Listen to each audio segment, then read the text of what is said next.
large group, but we have an infinite number more we had last year, because last year we had a storm and to cancel the meeting. So this is a great turnout. Cool. I'm cool with that. Our president, Larry Cody, is in Hawaii. Did that kill you? I don't think they're having any snow there tonight. There's not, my name is Fred Smith, Vice President. I don't think there's very much to report. Only three persons, a few odds and ends. We're still held present. Hopefully we'll get into the Cloney building sometime in the next. You fill in the blanks. It's going to be a long time, I think. I thought probably everybody's met John Cheeseman. John's outside there, he is right here. He's our office manager right now.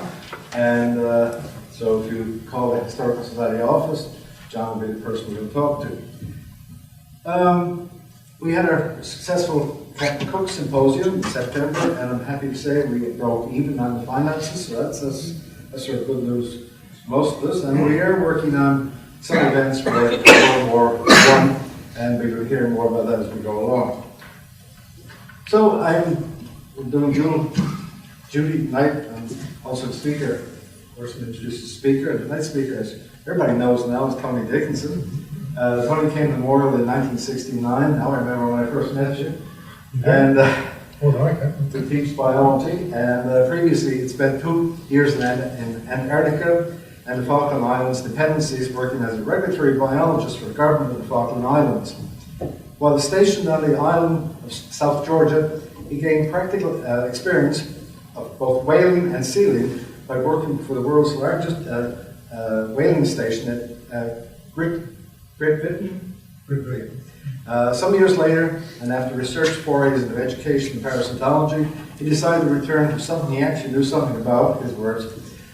He did an MPhil in polar studies at Scott Polar Research Institute, University of Cambridge, and from this followed a PhD examining the history and economic importance of the sealing industry of the Falkland Islands and dependencies. In 1990, Tony moved from biology into international development and spent the next 20 years developing and running institutional cooperation projects between one and developing country universities, largely in marine sciences, and funded by the Government of Canada. He retired in December 2010. After returning to London from Cambridge, Tony began writing and publishing on the history of whaling and sealing industries, and with Dr. Chess Sanger of the Memorial Geography Department, embarked on the study of the whaling industry at Newfoundland and Labrador. This culminated in a publication about history published by McGill Queen's University Press, which was awarded a 2005 prize by Canadian Nautical Research Society for best such book on Canada. Research and publication continues as new material and information are unearthed, and a follow-up book is in progress. So Tony is wishing you have a whale of an evening. Please welcome our speaker, Tony Dickinson.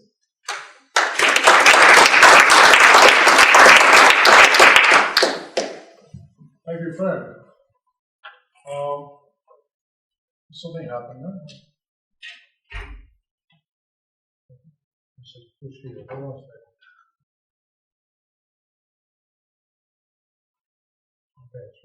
Well, thanks for coming anyhow. It's a cracking night, and I'm happy to see you all turn out. I was in 2 minds actually, about 20 to maybe I'll stay home and whatever. But it's good to see you here. And so what I'm going to try and do is give you a quick and dirty, as it were, run through the Newfoundland whaling industry. I'm not going to get into the biology or catch per unit effort and all this kind of stuff. I'm just going to give you an overview. All right. If you want more details, there's all kinds of literature around that you can access. You may have the. Can you hear me, or is this thing working? Or okay. This is not working. No, I didn't. It's working. It wasn't working when I was here. Thanks, Charlie. All right. Well, we'll assume it's not working. Okay, so as I say, what I'm going to do is to give you a brief overview of the whaling industry, the rise and fall of the 20th century whaling industry in Newfoundland and Labrador. This is a a print painting, the chase and capture of one of these mighty leviathans off Newfoundland by an American artist, Milton J. Burns. We have no idea when it was done, but since he died in 1933, one can assume obviously it's in the early years of the industry. Okay, commercial whaling in Newfoundland, you can really divide it up into 4 eras, if you wish. The first being the 16th century industry, where the Basques came to Labrador and hunted the the right and the bowhead whale from the various stations they had there. The most well-known, of course, being Red Bay. This industry came to an end about the end of the 16th century, and then nothing else happened for obvious reasons until the 18th century, when New England whalers began to come up from Nantucket and various places like that, hunting primarily the sperm whale and also the humpback whale in the Grand Banks. There is a lot of evidence to show that these guys made contact with the local fishermen, and there was a lot of animosity ongoing between the two groups. The locals obviously being concerned that the visitors were in some way or other destroying or making a mess in some way of the cod fishery. Of course, the New Englanders weren't very happy about being fired upon and things of that nature. That ended again for various reasons in the early 19th century. Various bits of legislation came in which prohibited foreign fishing in the waters off Newfoundland. There was a war, and in the 19th century, in the second half of the 19th century, there began to become local interest in whaling. There is evidence that some of the merchant houses in St. John's developed small whaling stations in Hermitage Bay, for example. Newman's, one example, had a small station there.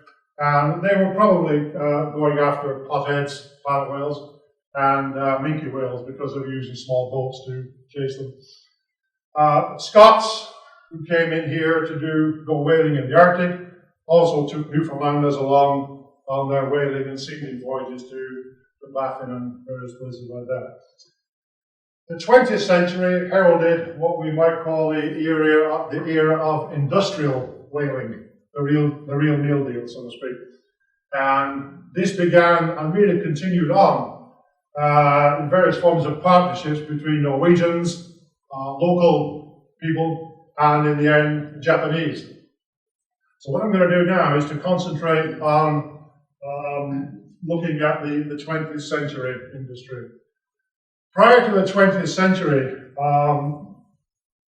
whaling was concentrated on taking those species which were relatively slow moving, you didn't have to row very hard to get to them, that were reasonably producing a lot of oil, but more importantly also floated when they were dead.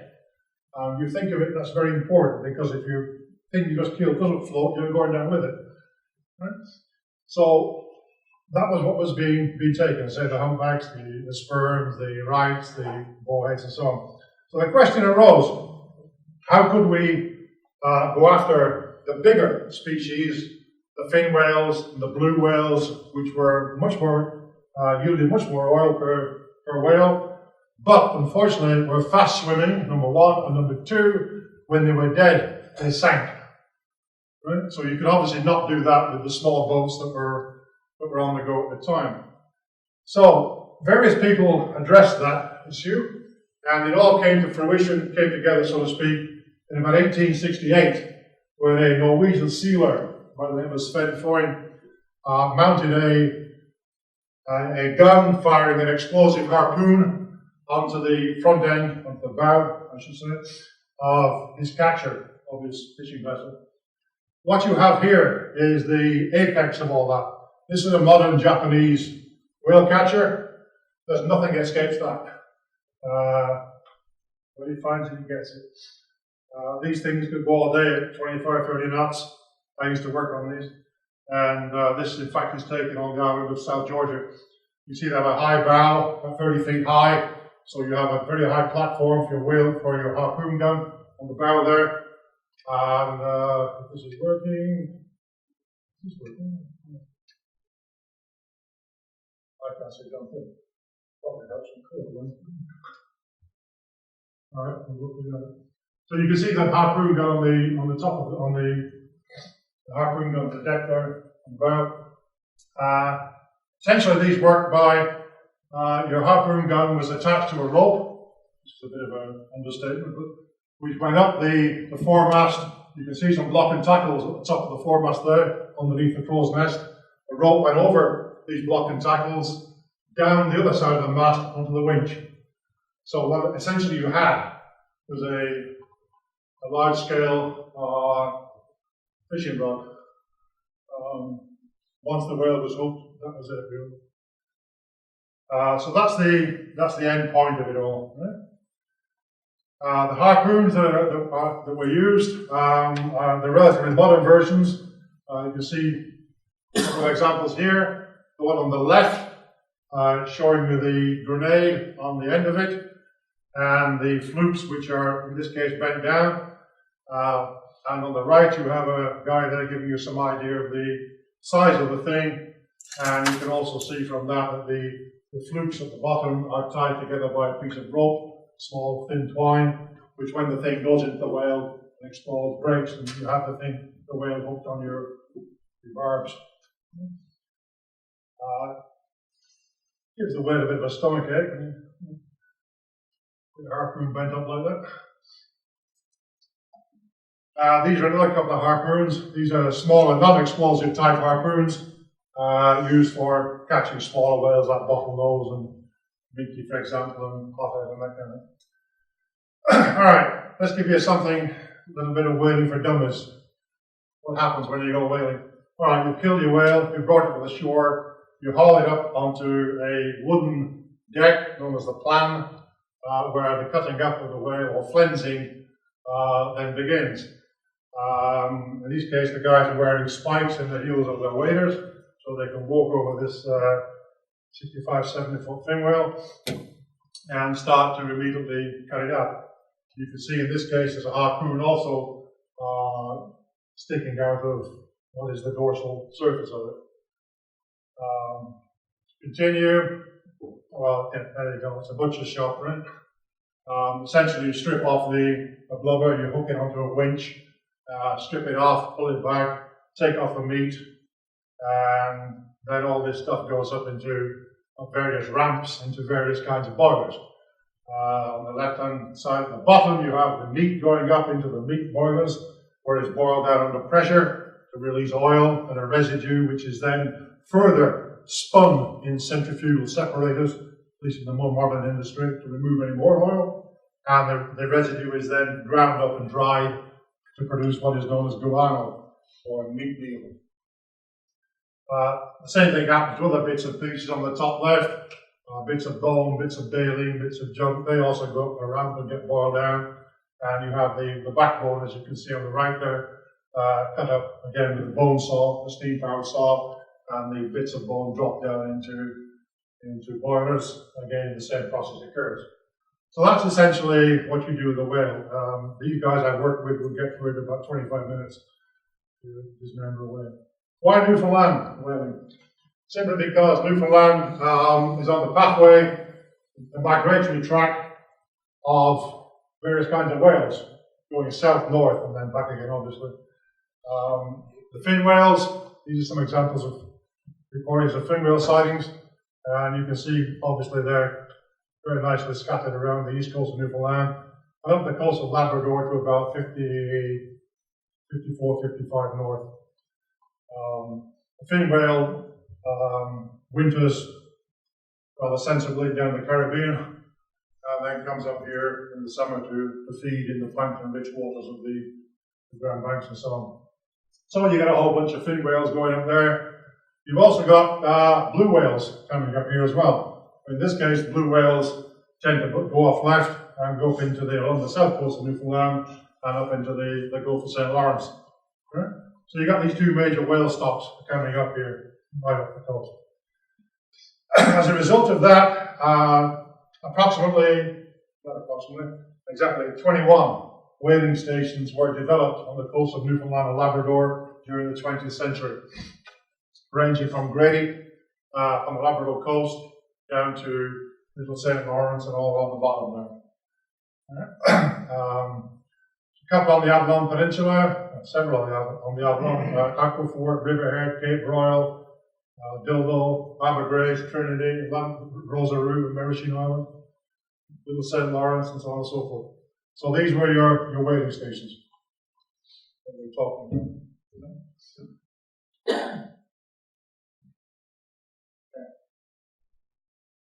Any questions at the end, or as we go along? Please just help. Well, you need one big whaling station, but you want to show earlier, it's just small. Well, questions. Yeah. This is the catch, more or less. Somewhere in the region of 20,000 whales taken commercially from the stations. It's difficult to be precise because for the first 5 years of the industry, the stations and companies were not required to report their catch to species. So in those years, they just list the number of whales taken, for example. Hence others, right? Others is where we really don't know what the species was, or because it didn't need to be kept, or because it was simply not recorded or whatever. So you can see from this that depending on how you do the math, the industry depended really on the fin whales, which luckily were going up the coast. So they comprise 66% to 78% of the catch, depending on how you look at it. Whether you took all the whales or just the big ones. Blue whales and humpbacks came next, of course. Forgetting this. There was a ban, I should say, placed on the hunting of blue whales in the western North Atlantic, or in fact in the North Atlantic, in 1951. So the blue whales stopped then, and the humpback was prohibited from being hunted in 1953. The fin whale, the sei whale, and so on was not. All right, so that gives you the sort of general idea of what we're looking at here. About 20,000 whales, which in the global scheme of things was not a big number, but nonetheless it was kind of important for here for various economic reasons. Obviously, the industry was highly seasonal because the whales were only coming at certain times. These data here are from the factory at Aquafort, and you can see from those 1, 2, 3, 4, 5 histograms the variation in months and when the whales came and the humpbacks and so on. You can also tell from that the decline in the industry as well. Look at the bottom on 1906, they weren't getting anything. Okay. Not only was the industry here periodic during the year, but it was highly cyclical over the 75 years or so of its operation. It began in 1898, the first catching, the first whale was caught in actually July 1898. And as you can see from this, you can, depending on whether you're a lumper or a splitter, as it were, you can divide it up into, I'm doing it into 4 different periods. The first period from 1898 to about 1917. The second from 1923 to 1937. Then the 1945 one, and the 1966-72 one. So you have these 4 distinct activity periods in the industry. As you can obviously see from that, the industry reached its peak in 1904, when approximately 1,300 whales were taken. I think, if memory serves me correctly, there were certainly 14, maybe 18 companies operating at that time to take the 1,300 whales. So figure that out. So what we'll do now then, okay, we'll go through each of these periods and I'll try and explain the salient points in each period and what happened and what didn't happen. Okay. I'll do the companies first. All right.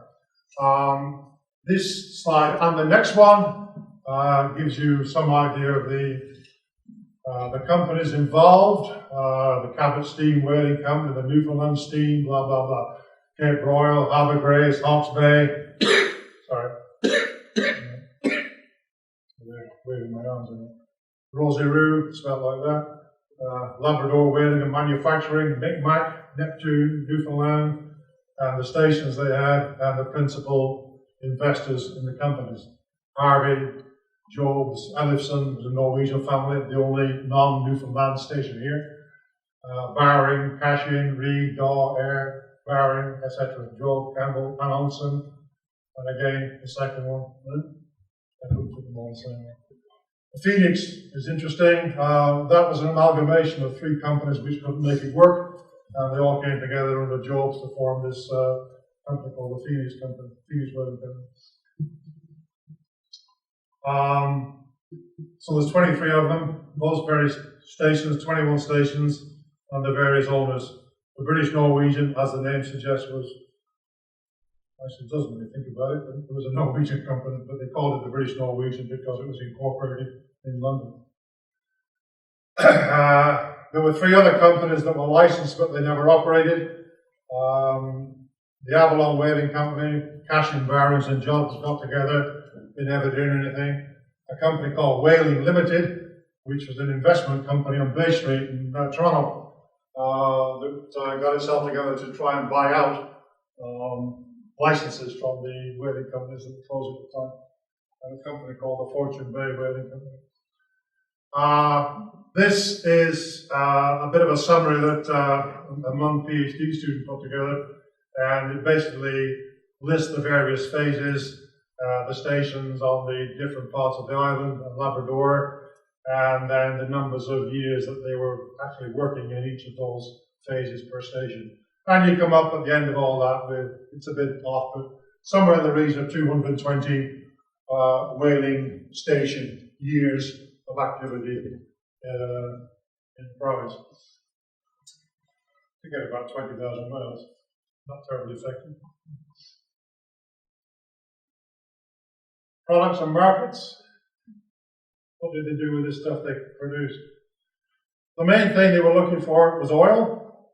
Whale oil comes in various grades, 1 to 4. 1 is good, very good, 4 is not very good.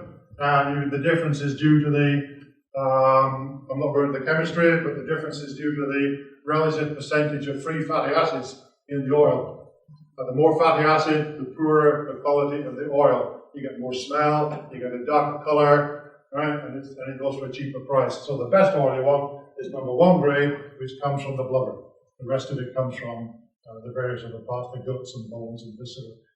And you've also got to try and get your whale back in a couple of days after it's been killed, because if you don't, bacterial decomposition sets in, and the oil quality then starts to degrade into 2, 3, and 4.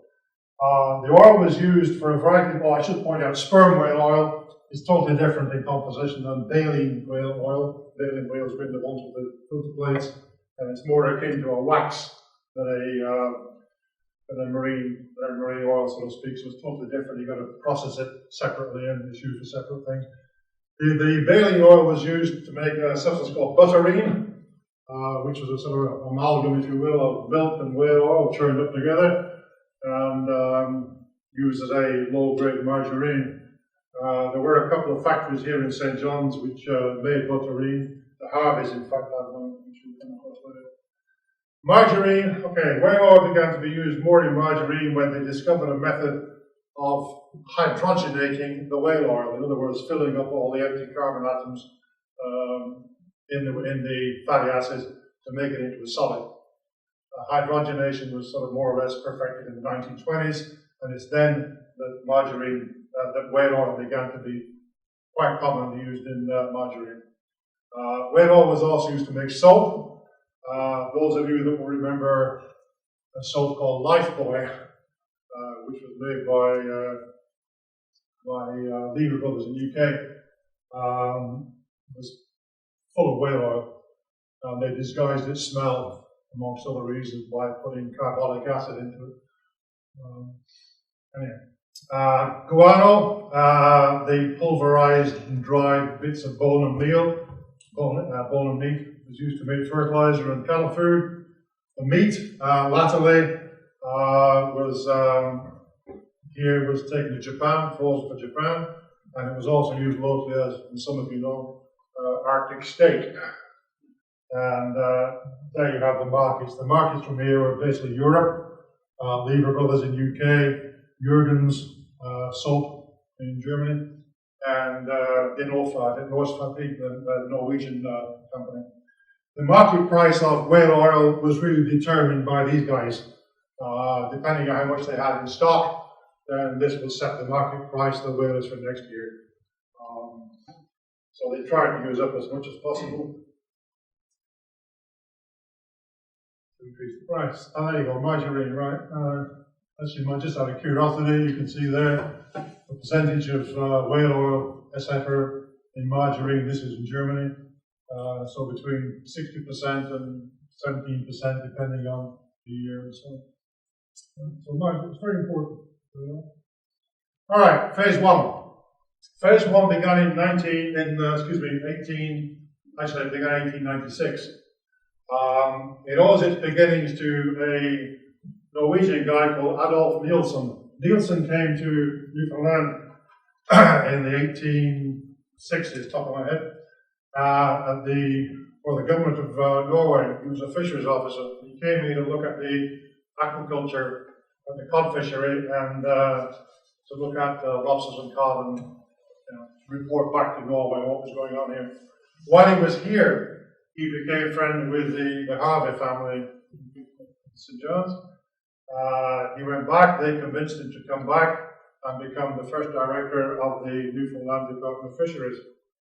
As I'm sure everyone knows.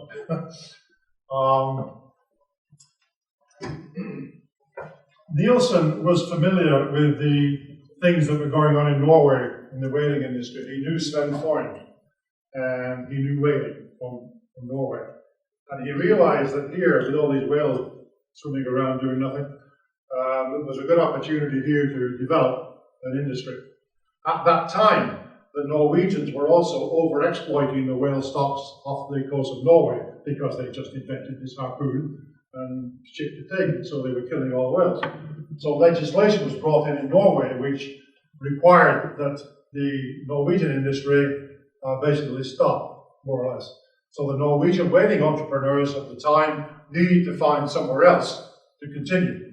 So what they did, they moved across the Atlantic. They came to Iceland, the Faroe Islands, and then came here. And the catalyst for them coming here was Adolf Nielsen.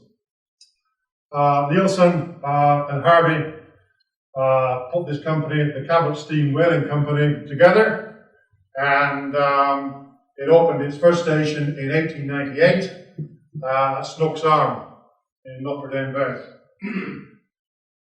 During the rest of this phase, we'll look at the details in a minute. Basically, if you remember that graph, you had a significant, what you had was over-expansion decline. Everybody wanted to get on the bandwagon, right? The Cabot Steam Whaling Company in its first year or two was paying 20% on its shares.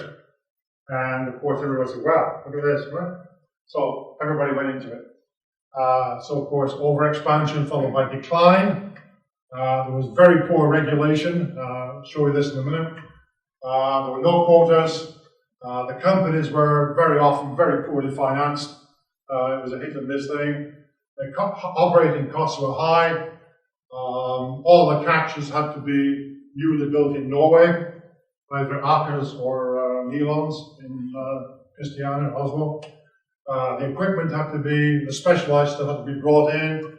People, nobody here knew how to whale, so all the catcher crews were Norwegians. The local guys worked on the stations and did the dirty grunt work. The Norwegians demanded relatively high rates compared to locals.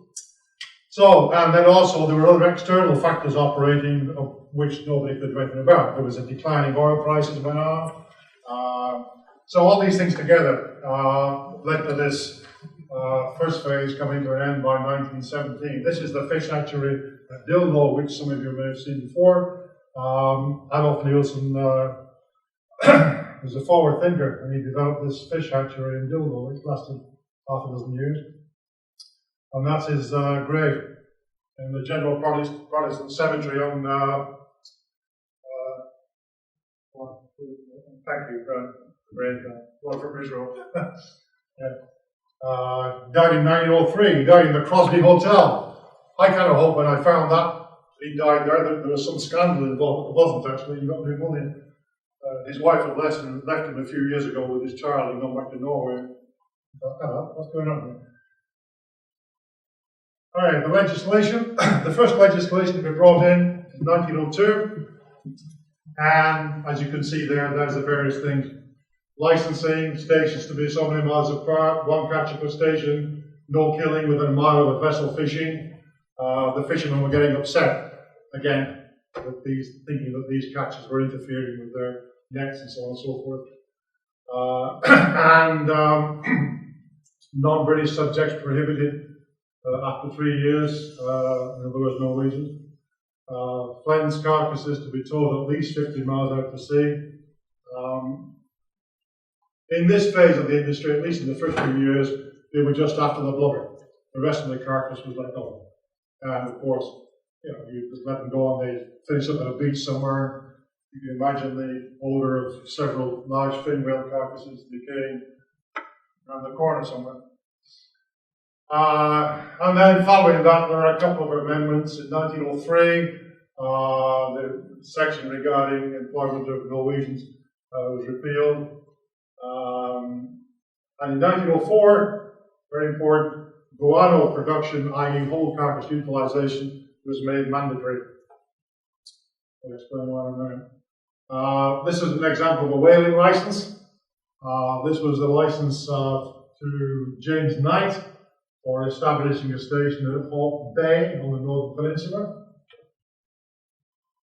These were the catches in use at the time in this first phase. The top left, that's the basic plan of all the boats. They were all more or less built on the same design. They were all built by Arkers in Norway. The top right-hand one actually is a bowering boat. It's got the bowering insignia on the funnel there. I think it's called the Hawk. The one on the bottom left is called the Humber, and she hunted out of Aquafort. And the one on the right is the Finn. I have to admit I've forgotten where the Finn hunted out of. They were all more or less about the same, about 100-ton gross. All built in Norway.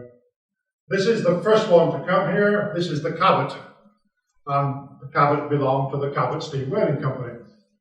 This is the Cabot here operating out of Snooks Arm.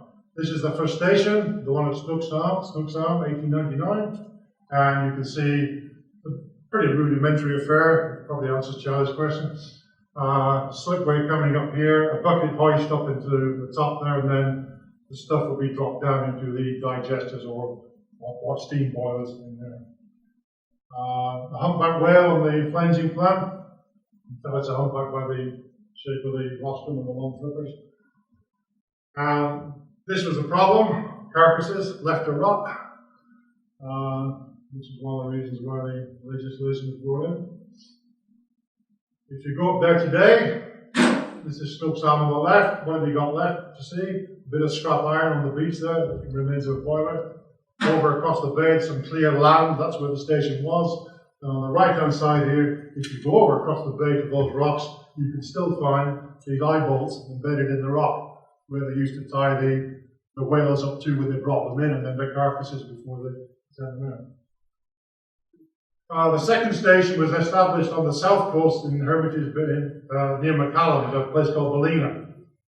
And the reason this was established by the same company was because from there you could get the blue whales. Right?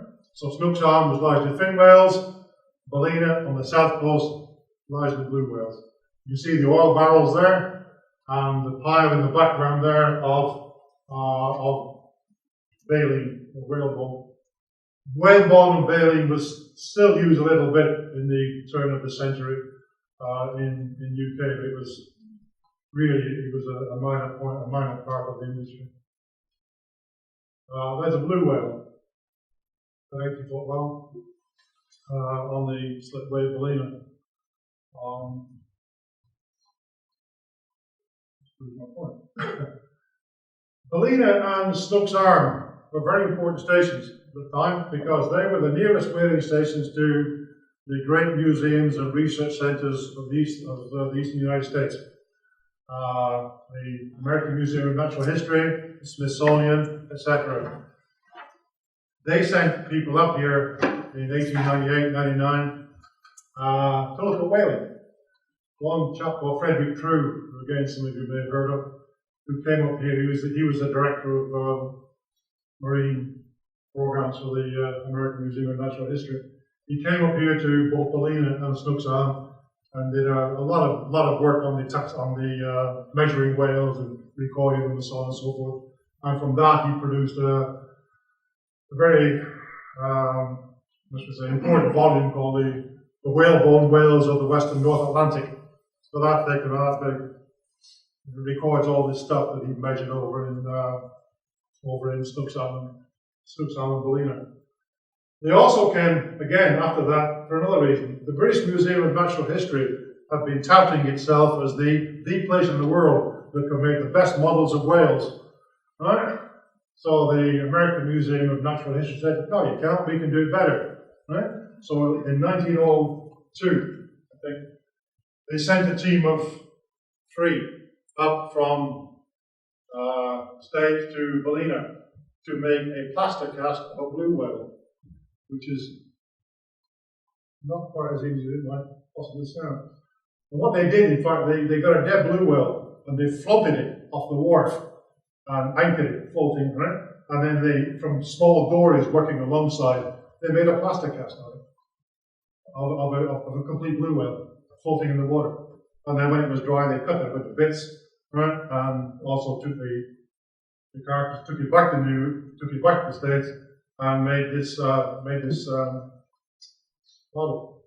This was exhibited at the St. Louis World's Fair shortly thereafter, and then came back to the American Museum of Natural History.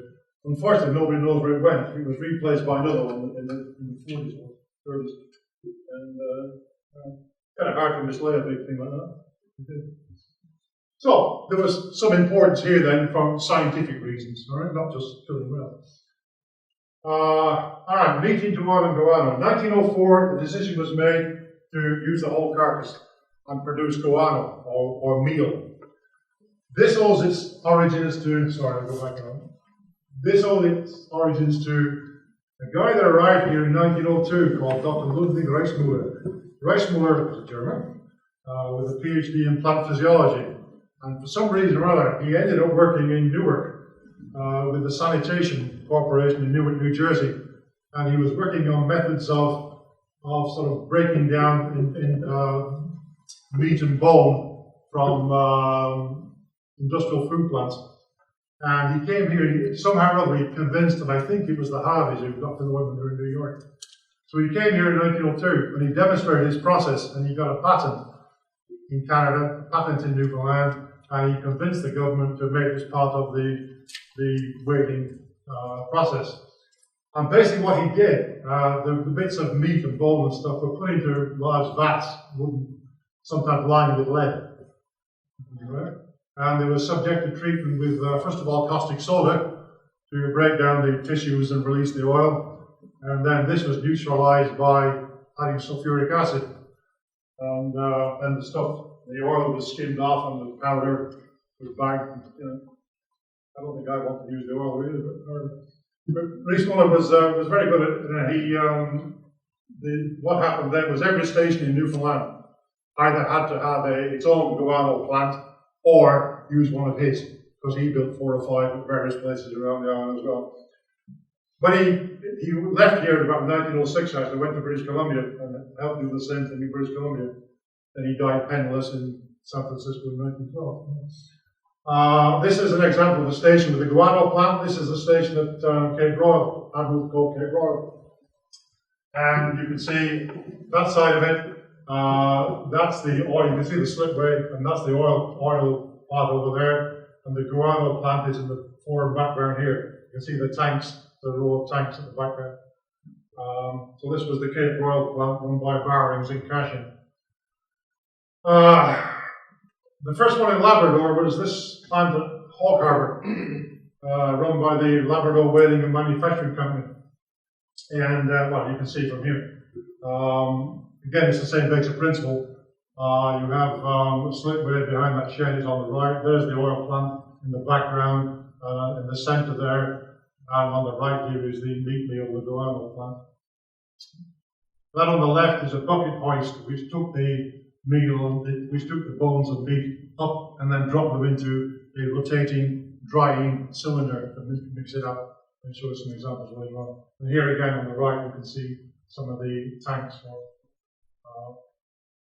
making the guano. I just put that in. This is a catcher that was used there. You can see the harpoon quite nice on it, and some of the oil barrels there. Catch a lot one sank coming across the Atlantic. The big players in the industry in this phase were Jobs, this Atlantic Whaling and Manufacturing Company, which they have. They operated this station, for example, at Trinity.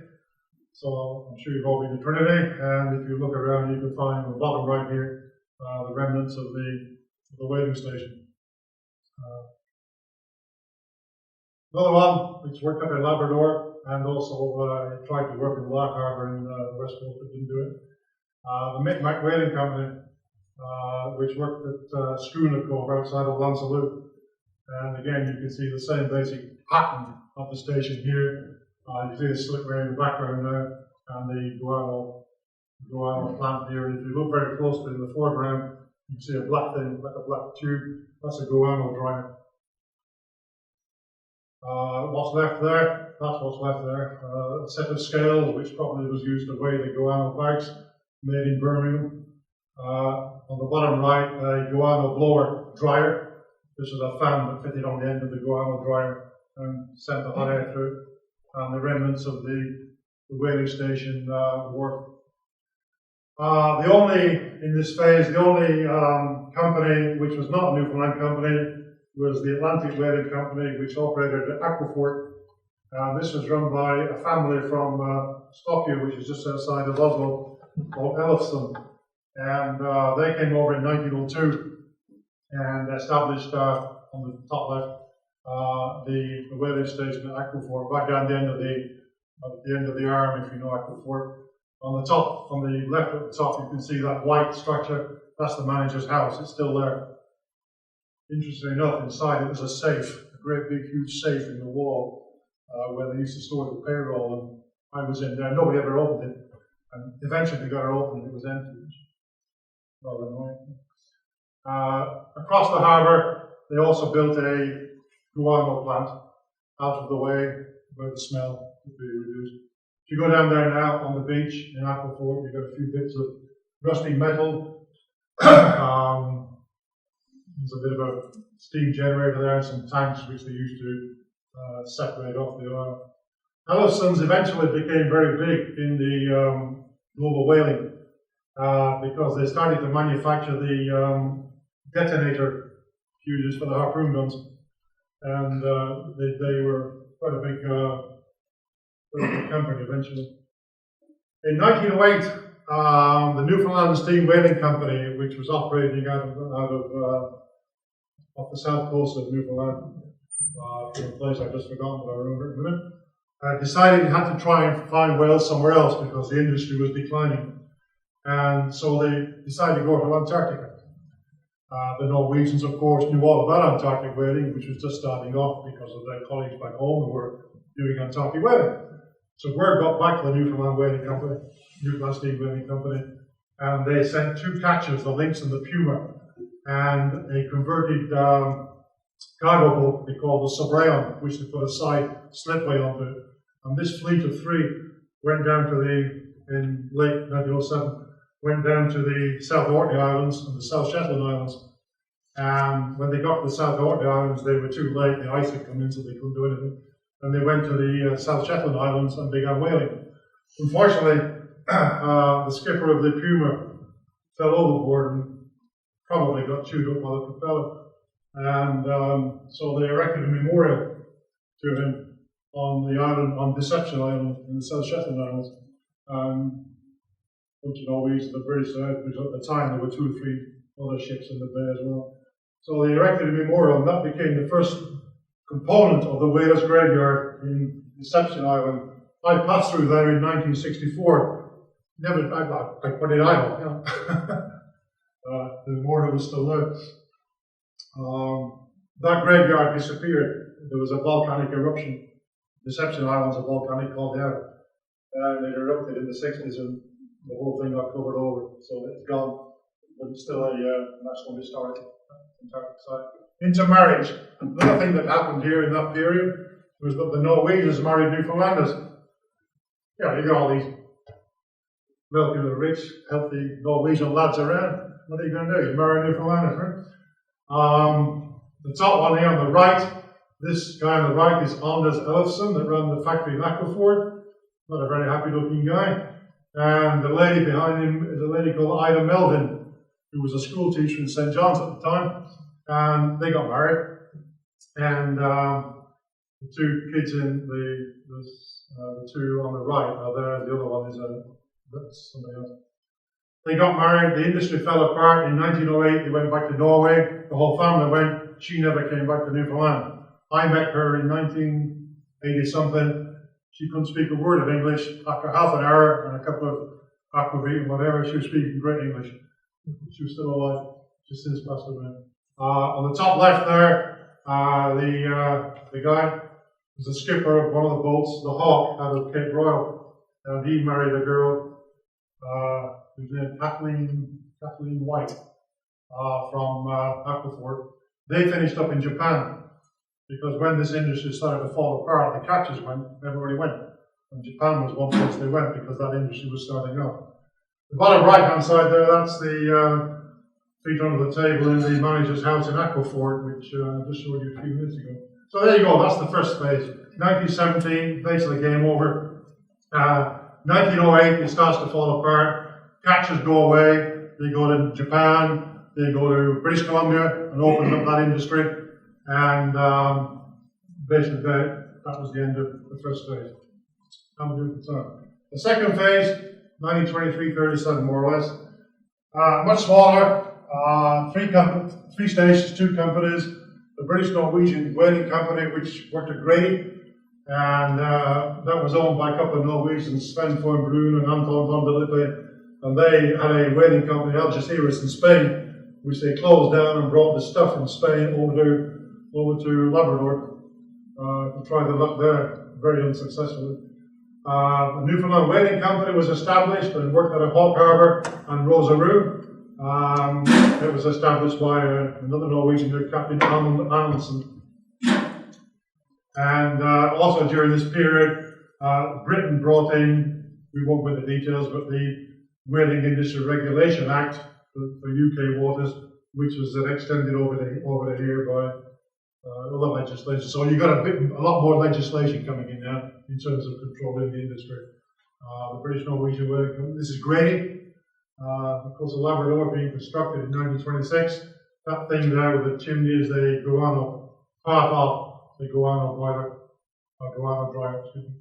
Because that tube goes a lot longer. And the remains of Grady as it is now. So what we've got left, those things are bits of guano dryer and steam boilers. Again, Hawk Harbour was opened up, reopened by the Newfoundland Whaling Company, and here you have another view of Hawk Harbour, more or less the same since the last one. That's rather an interesting one. That's Wilfred Grenfell learning how to be a surgeon.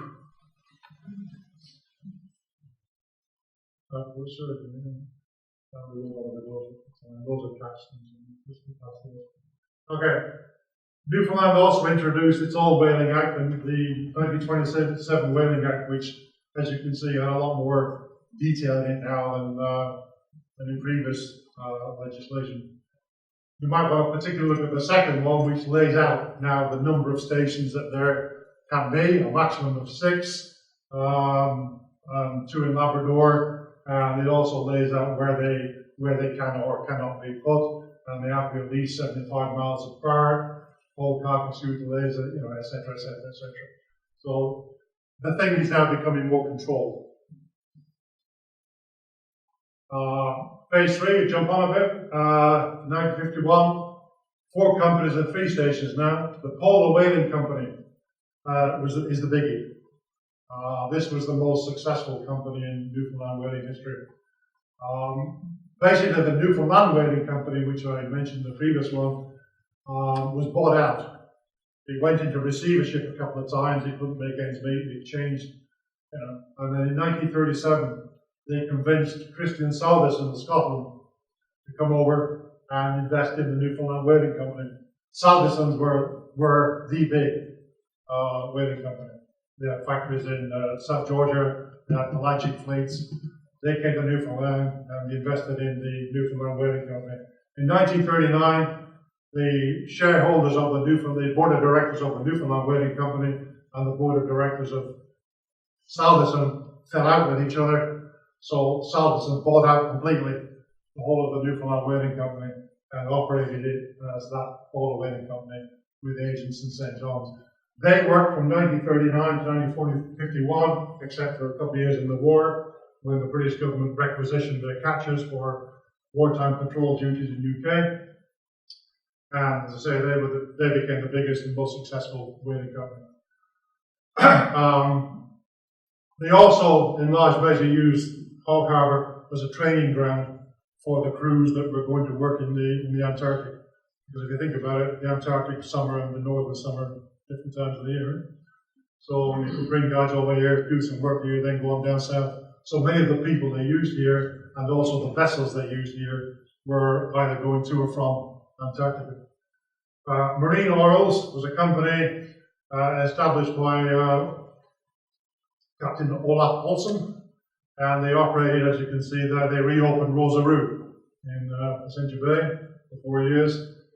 And then Olsen opened up another company called the Olsen Sealand Whaling Company, which established a station at Williamsport. Unfortunately, he died before he could get there, and the Olsen company was taken over by Crosby's, who operated the station in Williamsport until 1951. And by this time now, even more legislation, 1946, the International Whaling Commission, which had just been established, their regulations were put in place. This is Hog Harbour, we don't need that. That's a rather nice view of a sperm whale, Hog Harbour. And other little bits and pieces from Hog Harbour. On the left is a 20-foot fin whale fetus. On the right, a rather nice two-headed two-headed fin whale fetus, double-headed. Some of the boats they used, as I say, they brought in vessels from the Antarctic. On the left-hand side there's a vessel you can see in the middle there labeled the Sposa, a 1930s catcher that was used in South Georgia. She and the others, many of the others they used were built at Smith Dock in Middlesbrough. And some of their older catches from the Antarctic they brought up to Labrador and stationed them here permanently, more or less. 1953, that's the Sposa in Conception Harbour. Another one on the right, the Cygna, which was another one from the Antarctic they brought up. The one on the left is another one called the Sylvia. That's a painting done by a local artist, Ted Drover. And the interesting thing about this is that the Sylvia was the first catcher to have the catwalk from the bridge to the bow.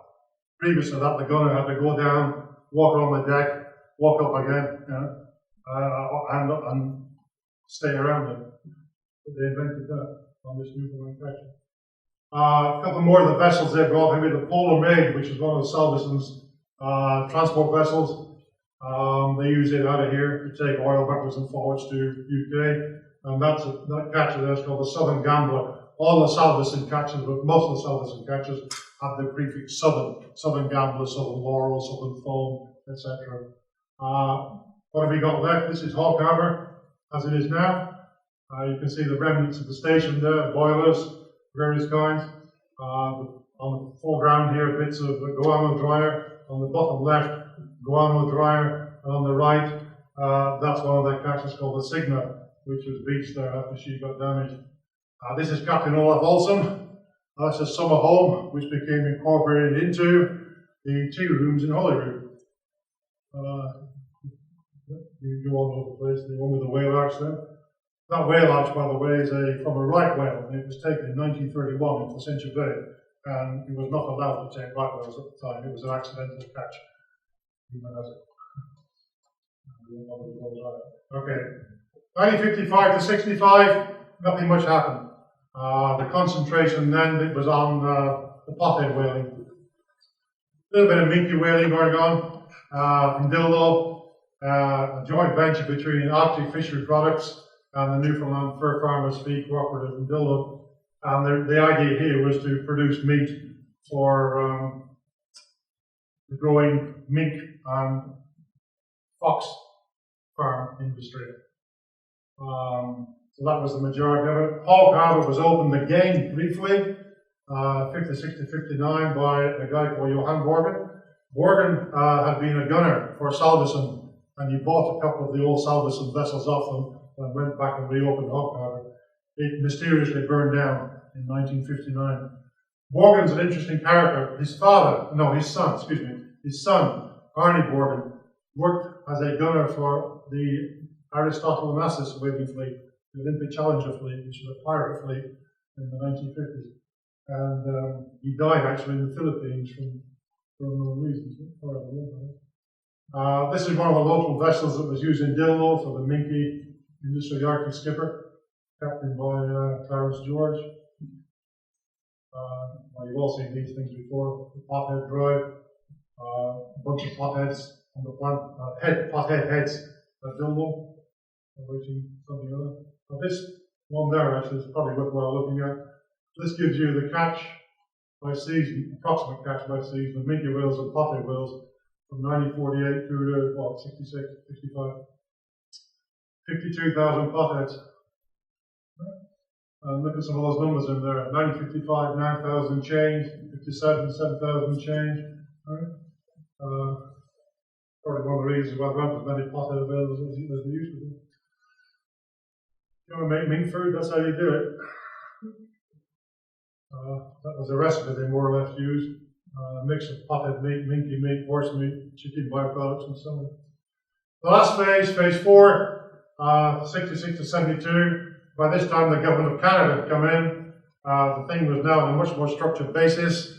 Research was done to look at the distribution of the whales and get some idea of the size of the stocks and so on and so forth. Fin whale quotas were now introduced, and there were two companies operating. The East Coast Whaling Company, which was a joint venture between those two at Dillo, and the Atlantic Whaling Company at Williamsport for 5 years. This is probably worthwhile looking at. This gives you there were 3 stations operating at the time. One was at Blandford in Nova Scotia. This gives you the quotas, fin whale quotas, and the catches, the actual catches for those stations during that period of time when quotas were in place. And look at that, you can see that basically they caught the quotas. More or less.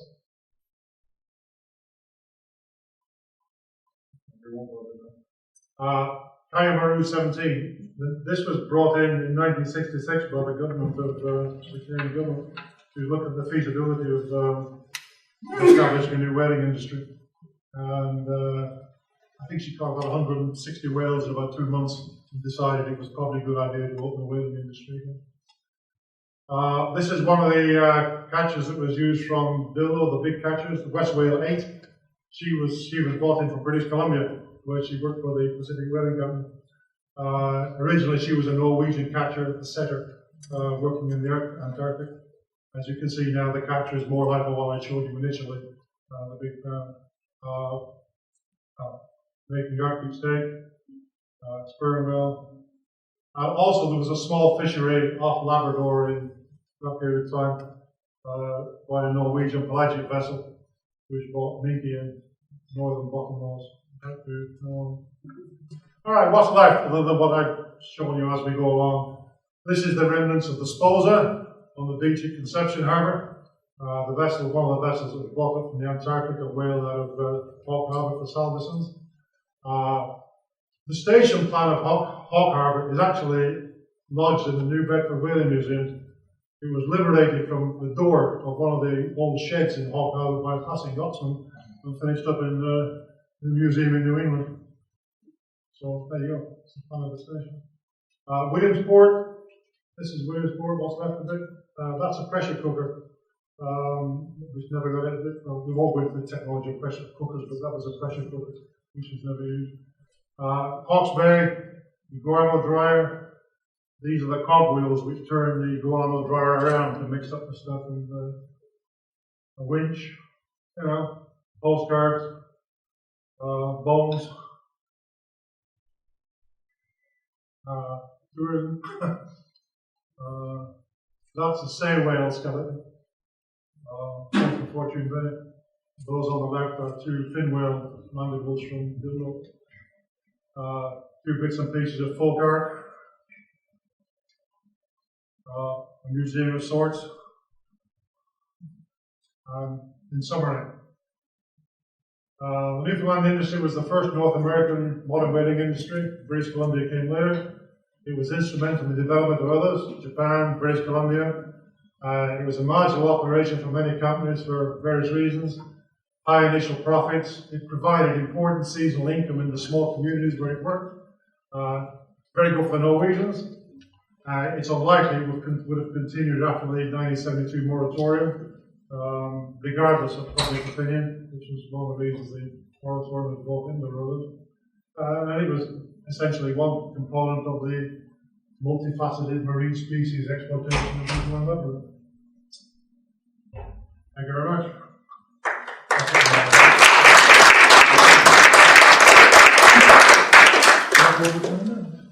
Time for questions. Yes, sir. Yeah. Tony, is there any evidence of substantial rebuilding of whale populations following the moratorium in 72? I don't think there's any substantial, no, because there's nobody here to do it for a start. I mean, Jack Lawson's here now, right? But from 1972 until recently, there was really nothing that I know of that went on here. All I know is that if you look at Kosiwik, they give, they say that the humpback is not endangered. The minke, they don't know. Pata, they don't know. The blue whale, yes. The fin whale, don't know. No. So I don't think there is any, to my knowledge, there's no concrete evidence of numbers having increased. I mean, I would assume they would have. I'm just thinking that one does see lots of humpbacks, Yeah. and one does see lots of minkies, Yeah. but the bigger ones, I don't know. No, exactly. Yeah. No, I don't know. Jack Lawson would try to ask, but I've certainly seen nothing to. I mean, anecdotally, yes. As you say, you see lots of humpbacks and lots of minkies. Yeah. But I haven't seen any data to substantiate that. I mean, I guess there's been no reason for anyone to do it. They've had no catchers, they couldn't, Yeah. Conception Harbour, is there only 3 whale boats up there? One on I'm sorry? the shore. Conception Harbour. Yes, There's 3 whale. there are indeed. Yeah, there's 2 out in the water. What are the names of the other 2? Sposa is there. The Signa, I think one is the Sylvia, and one is the Signa, but one might also be the Southern Foam. One of the major catches up in Hawk Harbour, you saw the one on there called the Southern Gambler, there was another one called the Southern Foam. I have a suspicion that might be one of them. I did know the answer to that. Quite frankly, I forgot. But you're quite right, there are, yeah. Yeah, I could find out, for instance. As I said, there was the Sheila, the Signa, the Sposa, the Silver. And those were the 4 of that 1930s year that they brought up from Antarctica. Sir? What was the reason for the 200-year lapse from the 16th to the 18th century when you talked about in the beginning? The way that after the last. Over here, really. There were the resident population, I guess, was busy cod fishing. The thing at that time too, there were other fisheries which had opened up. Spitsbergen, for example, right? The South Seas fishery, right? The Pacific fishery. So all these had opened up. So I guess the foreign crews, if you will, the New Englanders, the Brits, the Spaniards, whatever, they will go somewhere else. And I guess the locals, they didn't have the expertise, didn't have the technology to do it. That's really what I can suggest. That other opportunities presented themselves which are more lucrative for those from away, as it were, to go and do, and the locals didn't. There either weren't enough of them, or they were too busy doing something else. Or Yeah, you mentioned that Newfoundland brought in legislation starting in 1902. yeah. Did the government base its legislation on existing legislation, say, that was already probably in Norway? No, they made it up themselves, as far as I can figure out. But what they did do, to turn your question around, the 1902 Newfoundland legislation was itself a model for legislation introduced in the Falkland Islands in 1907, excuse me, I think, 07, which laid the foundation for the regulation of whaling in those waters controlled by the Falkland Islands, right? Such as the South Shetland Islands, the South Orkney Islands, and so on. When that fleet of 3 went to the South Shetland Islands, they were only the second fleet to receive a license, because licensing was brought in. They were the second license holders for the South Shetland Islands. But the South Orkney Islands, they were the first. So that legislation, when itself was made up locally, it became a model for others. And the British Columbia legislation of 1908. So yeah, your question's good, but it's wrong. It's the Well, that was the second half of my question. yeah. Yes, the answer is yes. It became a model for other legislation. And interestingly enough, the governor of the Falkland Islands at the time, when they brought in their legislation, was Allardyce, William Lamont Allardyce, who after that became the governor of Newfoundland.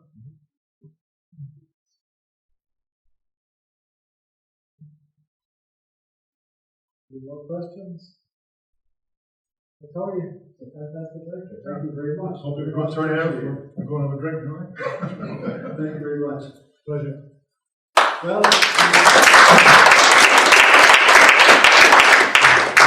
thank you for coming out tonight in this wonderful weather, and hopefully we see everybody in January.